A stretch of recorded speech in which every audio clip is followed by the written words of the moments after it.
আমি বলার জন্য নামলাম যে আপনারা কি শীতে ঠান্ডা হয়ে গেলেন?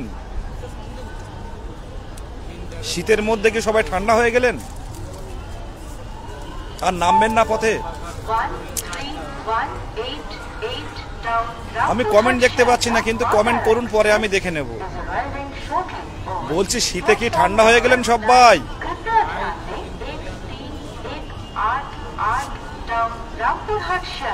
আমরা কিন্তু ঠান্ডা হয়নি, আমি কিন্তু ঠান্ডা হয়নি। ঐক্যমঞ্চ কিন্তু ঠান্ডা হয়নি, 22 স্টেট কিন্তু ঠান্ডা হয়নি। 24 তারিখে কিন্তু প্রাথমিক টেট হচ্ছে।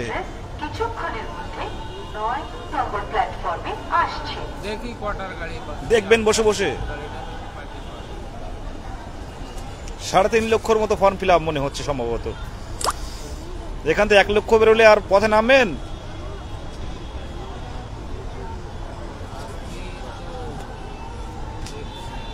খুব কষ্টে আছি। এমনি এমনি শীতের সময় কলকাতার রাস্তায় ঘুরে বেড়াচ্ছি না, শিয়ালদায় আছি। কর্মসূচির রূপায়ণ হবেই। পথে নামবে তো? এই লড়াই বাঁচার লড়াই,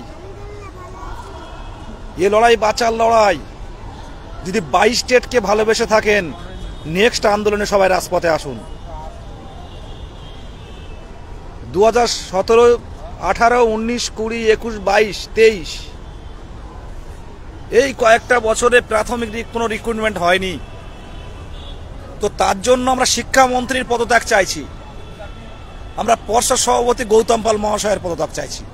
এটাই আসল লক্ষ্য হবে। কারণ দীর্ঘদিন ধরে চলতে থাকা একটা স্টেজ যদি না তুলতে পারে পর্ষদ সভাপতি, আমার মনে হয় তাকে এই পদে থাকার যোগ্য নয়। আমরা বসে থাকতে পারবো না। আমরা দীর্ঘ বঞ্চিত। 22 স্টেট নাম বললেও আমরা সেই 17 থেকে বঞ্চিত। আজ বঞ্চিত চাকরি প্রার্থীরা কেউ কালি মেখে প্রতিবাদ, কেউ মাথার চুল কেটে ফেলছে, ভাবতে পারছেন তো? আজকে যদি মনে করেন যে ইন্টারভিউয়ে যেতে চাই, আমার চাকরিটা দরকার, নেক্সট আন্দোলনে আসুন। আমার তো মনে হচ্ছে যা গ্রুপগুলো দেখতে পাচ্ছি, টুকটাক অ্যাডমিন প্যানেল দেখতে পাচ্ছি, ঠান্ডা হয়ে গেছে সবাই। কিন্তু আসে, অনেকে টেক্সট করে যে দাদা একটা কিছু ব্যবস্থা করা হোক, আমাদের সামনে কিন্তু সমূহ বিপদ। আমি প্রত্যেককে বলবো, যদি 22 স্টেটকে ভালোবেসে থাকেন, যদি বাবা মায়ের চোখের জল মোছার মতো মানসিকতা থাকে, তো রাজপথে নামুন। আমরা কিন্তু শুধু এই কথার উপর বিশ্বাস করে যে তোমাদের রিক্রুটমেন্ট দেব, নিশ্চিন্তে থাকুন, এটা কিন্তু বসে থাকলে হবে না। গতদিনে আমরা যেটা পর্ষদ সভাপতির কাছে দিলাম, আমাদের বলা হয়েছিল একটা রিসিপ্ট দেয়া হবে। 2 নম্বর মানে দ্বিতীয় তলে গিয়ে কিন্তু রিসিপ্ট সেকশনে গিয়ে শুনলাম আমাদের রিসিপ্ট দেবেন না, কেন জানি না। তো আপনাদের যদি মনে হয় যে না আন্দোলন নামতে হবে, এই প্লাকার্ড ফেস্টুন হাতে আসুন, রাজপথে আসুন, এটা আমি বলে দিচ্ছি।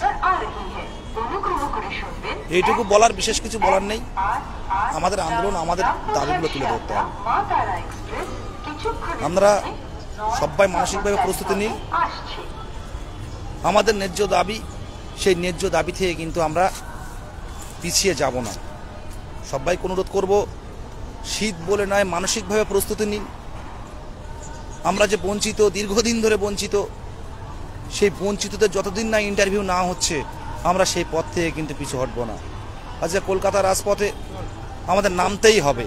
আর এই নামা কিন্তু শেষ নামা। শুধু 24 তারিখের প্রাথমিক টেট আছে বলে আমরা ভাববেন যে আমরা টেট পরীক্ষা দেবো, প্রাথমিক টেট দেব, তো এই শুধু টেটের নাম করে কিন্তু জীবনটাকে অন্য পথে নিয়ে যাবেন না। টেট দিলেই পাস করতে পারবেন, কিন্তু ইন্টারভিউ পাবেন না।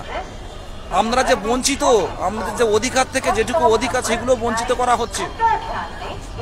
একটুখানি অনুরোধ করব যে আপনাদের দ্রুত এই জিনিসটা করার। দেখতে পাচ্ছেন যে দীর্ঘদিন ধরে প্লাকার্ড ফেস্টুন। যদি মনে হয় আপনাদের যে না আমরা অবহেলিত, তাহলে পথে আসুন, পথে আসুন। দেখতে পাচ্ছেন আমরা কিন্তু দাঁড়িয়ে থাকি না।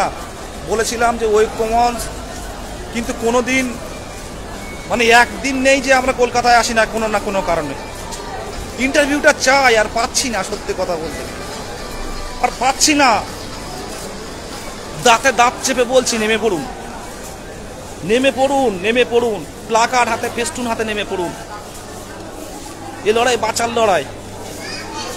আমরা কি করে বাড়িতে আছেন, যদিও এবারে যা 1000 নামান রাস্তায়, 1000 2000 জন বঞ্চিতদের নামান, আর এবার হবে অভিনব পন্থায় আন্দোলন হবে, অভিনব পন্থায়। আজকে আমাদের হকের দাবি, এই দাবি থেকে আমরা কিন্তু সরব না। দেখুন এই শিয়ালদায় ঘুরে বেড়াচ্ছি, আজকে 22 স্টেটের প্রত্যেকজনকে বলবো কে কোন গ্রুপের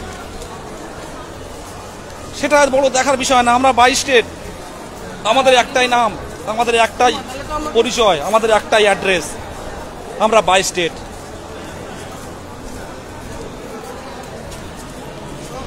এখনো আমাদের আন্দোলন কিন্তু থেমে যায়নি। আমরা কিন্তু ইতিমধ্যে কিন্তু কর্মসূচির রূপায়ণের জন্য আমরা কাজ শুরু করে দিয়েছি। আমরা হয়তো ভাবছেন যে কি হচ্ছে, কিছু হচ্ছে না, তো না, আমরা কিন্তু কাজ শুরু করে দিয়েছি। আমরা খুব দ্রুত দিন ঘোষণা করব, কর্মসূচির রূপায়ণের ডাক দেব, তাতে কিন্তু আপনাদের আসতে হবে। যদি নিজেদের বঞ্চিত মনে করে থাকেন চলে আসবেন।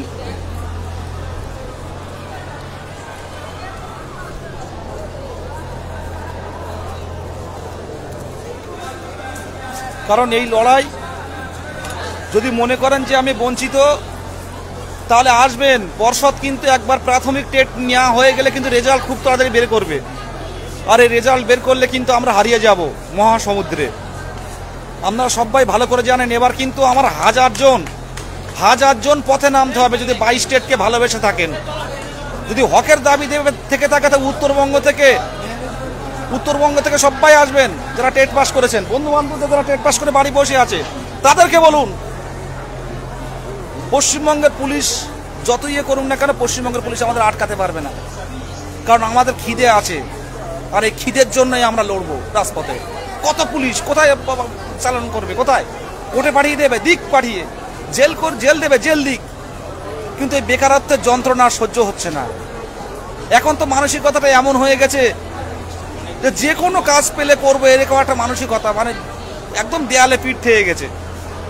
অনেকেই আছে 37-38 বছর বয়স, এখনো বিয়ে থাও পর্যন্ত করতে পারেনি, যে চাকরি হবে স্বপ্ন আছে, একটা কাজ হবে স্বপ্ন আছে, কিন্তু তারাও আজ পর্যন্ত তারা এই দাদা কি হবে আমাকে, দাদা কি হবে, দাদা একটা কাজটার খুব দরকার, দাদা হবে এবারে, দাদা এই যে চিন্তা, এই যে কষ্ট, আমাদের আমি তো কোনো আধার থেকে কোনো আলো খুঁজে পাচ্ছি না।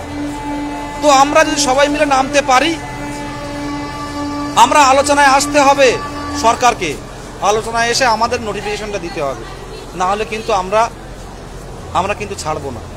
এই 22 স্টেট ভয়ঙ্কর, এই 22 স্টেট একটা আবেগ, 22 স্টেট কেউ রুখে দাঁড়াতে পারবে না, কেউ রুখতে পারবে না। সমস্ত প্লাকার্ড, ফেস্টুন যা আছে, ব্যানার নিয়ে নেমে পড়ো রাস্তায়। শীতের সময় খালি গায়ে আন্দোলন হবে, কারণ আমাদের ন্যায্য দাবি।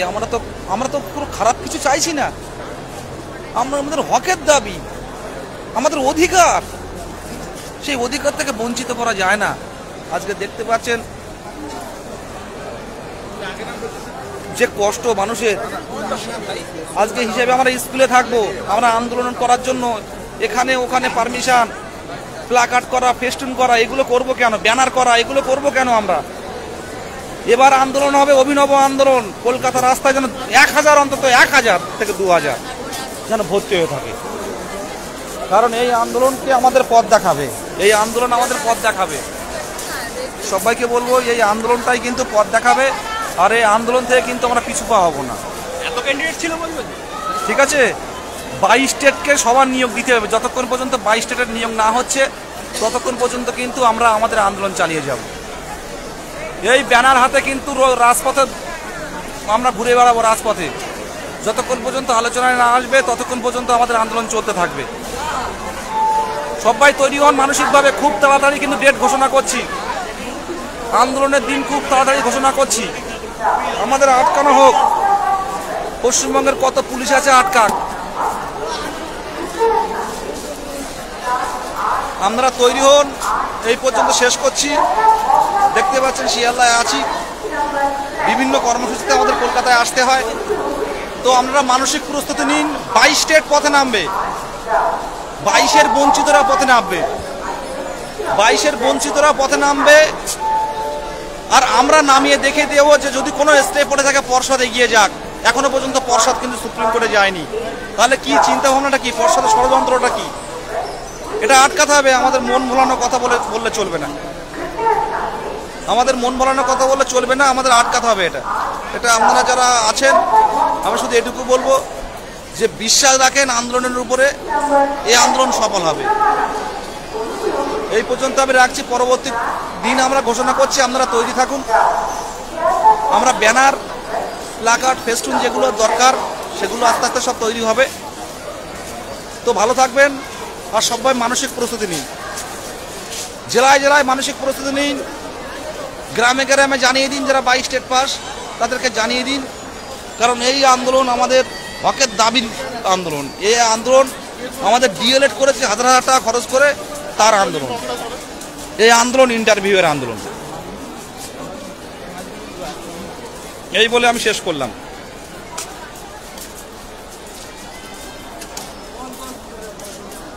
মানসিক প্রস্তুতি নিন সবাই। এবার কিন্তু সবাইকে আসতে হবে, সবাইকে আসতে হবে কিন্তু বলে সবাই পথে নামবেন একটা ডেট ঘোষণা হওয়ার পর।